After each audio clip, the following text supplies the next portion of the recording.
লিখবো একটা কবিতা, লিখবো এখনই।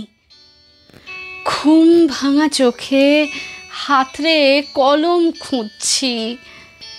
ভোর 5টায় কাজের মাসির ঘন্টি, কলেজে যাবার সময় গড়িয়ে যাচ্ছে। কি যেন পড়াবো ফার্স্ট ইয়ারে আজকে, দূরক্ষেমের আত্মহনন তত্ত্ব।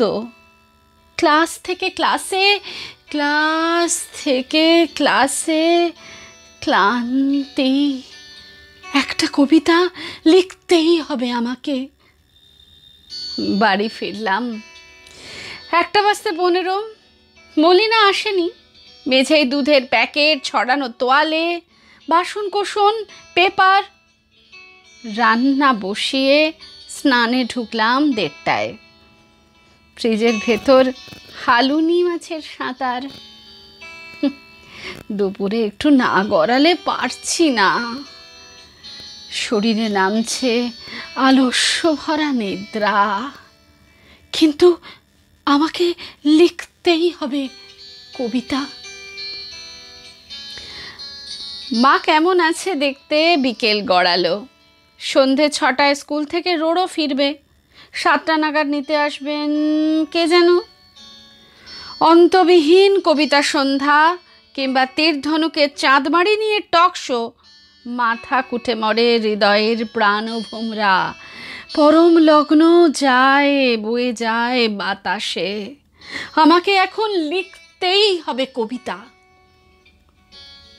রাতে বাড়ি ফিরে ডিনারের পর ভাবছি, নিরিবিলি একা ডায়েরির কাছে বসবো।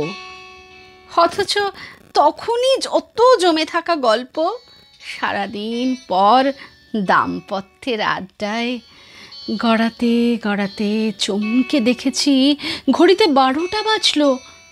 কাল সকালেই কলেজ, আবার একটা অকাজের দিন সামনে। অথচ আমাকে লিখতেই হবে কবিতা, আমাকে লিখতেই হবে কবিতা।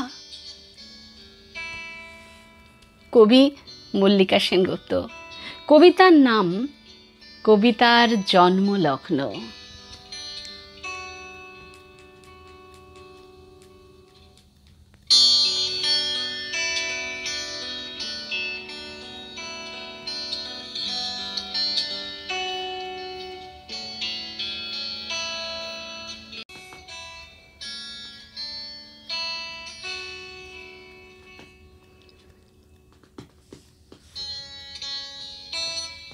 লিখবো একটা কবিতা, লিখবো এখনই।